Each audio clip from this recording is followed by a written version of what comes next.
Saludos y bienvenidos a un nuevo vídeo más de vuestro canal de YouTube Aprendo. En esta ocasión os traigo el siguiente problema. Se quiere instalar un techo corredizo en un autobús. El motor que permite mover el techo es de 80 vatios y funciona a 12 voltios. La distancia desde la batería al relé es de 1 metro y la distancia desde el relé que lo acciona al motor es de 11 metros.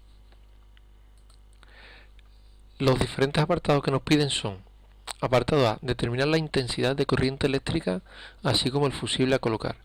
Pues para saber la intensidad utilizaremos la potencia del motor con la fórmula P igual a V por I y 80 vatios y 12 voltios, que es lo que funciona el motor. Pues la intensidad será de 6,6 amperios. Si nos vamos a la tabla de fusibles normalizados, el siguiente sería el de color marrón, el de 7,5 amperios. Lo siguiente que nos piden es: conociendo que la caída máxima de tensión admisible en el cable es del 3%, tenemos que determinar cuál es la resistencia máxima que puede tener ese cable, ese conductor. Bien, el 3% de 12 voltios es 0,36 voltios. Esta es la caída de tensión máxima que puede caer en ese cable, en ese conductor. Por lo tanto, la resistencia máxima que nos puede ofrecer ese conductor o ese cable es, con la ley de Ohm, V partido por I. Esos 0,36 voltios máximo dividido entre la intensidad, 6,6 amperios. Pues esta será la resistencia, 0,054 ohmios. A continuación nos dice, apartado C, conocida la resistencia máxima admisible del conductor, determinar la sección de dicho cable o de dicho conductor. Bien, con la fórmula de la resistencia es igual a la resistividad del material por la longitud y dividido por la sección del cable, calcularemos la sección. El cable será de cobre, por lo tanto la resistividad es de 0,018 ohmios por milímetro cuadrado entre metros. Despejamos aquí la sección y sustituimos resistividad del cobre 0,018 por la longitud, 11 metros era la distancia, dividido entre la resistencia máxima, nos sale 3,6 milímetros cuadrados. El siguiente el cable superior, digamos, normalizado, será un cable de 4 milímetros cuadrados de sección. El siguiente apartado determina la resistencia real del cable. Es decir, ya sabiendo esos 4 milímetros, vamos a ver qué resistencia nos ofrece. Será evidentemente menor. Tenemos que la resistencia real será la resistividad del cobre por la longitud y por esa sección. Por lo tanto, tendremos una menor que la anterior, ¿veis? 0,054 y ahora 0,0495 ohmios. ¿Por qué? Pues porque la sección ha aumentado. Hemos tomado una normalizada.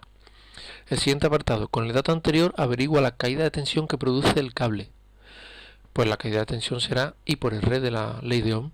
La intensidad, recordad que era 6,6 amperios. Y la resistencia real del cable es la que acabamos de calcular. Bien, nos sale un valor de 0,33 voltios, que si nos damos cuenta es menor que el que habíamos calculado en el apartado anterior.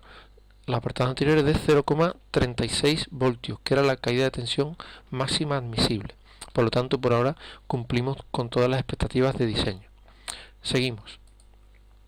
Considerando que el cable ha de colocarse en el guarnecido del techo del autobús, que en verano ese guarnecido y ese cable alcanzan temperaturas de 65 grados en el techo, determinar la resistencia total que ofrece el conductor a esa temperatura. Es decir, nos están diciendo que tengamos cuenta en el diseño las altas temperaturas, por lo tanto la resistencia del cable va a cambiar, va a ser modificada por esa temperatura.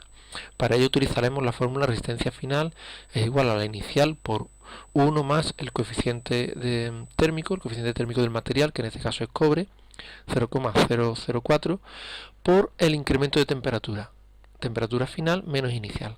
Para la temperatura inicial tomaremos siempre 20 grados y para la final, pues la que nos dice el problema, 65 grados. Aquí tenemos el incremento de temperatura, que es de unos 40 grados. Bien, cuando sustituimos, pues tenemos una resistencia final de 0,581 ohmios. Como esta resistencia es mayor que la resistencia máxima admisible, recordad que la máxima admisible era de 0,054. Como esta es mayor, no podemos utilizar ese cable, tenemos que cambiarlo, tenemos que aumentar la sección. Al aumentar la sección del cable vamos a conseguir disminuir la resistencia, porque son inversamente proporcionales.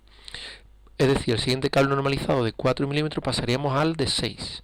Ahora vamos, por lo tanto, a recalcular todo con el cable de 6 milímetros. Calcular la resistencia real con ese nuevo cable de 6 milímetros de sección y la caída de tensión real que se produce pues a esa temperatura, a 65 grados, que es el caso más desfavorable que tendríamos. La resistencia real será la resistividad del cobre, 0,018, por la longitud, que son 11 metros, y en este caso la sección, que la hemos aumentado. Al aumentar este número, el denominador, evidentemente el resultado, como es inversamente proporcional, al aumentar este va a ser menor. Y ahora tenemos una resistencia real más pequeña, con lo cual nos favorece en el diseño. 0,033. Lo único que el inconveniente tendríamos que el cable es más costoso, nos costaría más dinero este cable.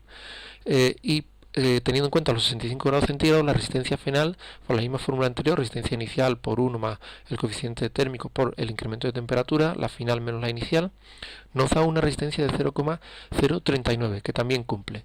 Tanto en uno como en otro cumple. Y por lo tanto calcularemos la caída de tensión final del cable, o real, digamos ya, que será, en el peor de los casos, que será la intensidad por esa resistencia final. Que vistas las dos, hemos cogido esta, que sería el caso más desfavorable.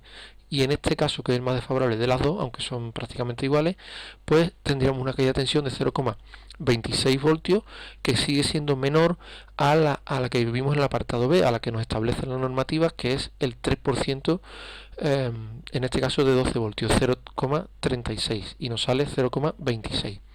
Con todo ello cumplimos con las expectativas de diseño. Espero haberos ayudado y nos vemos en otro vídeo. Un saludo y hasta pronto.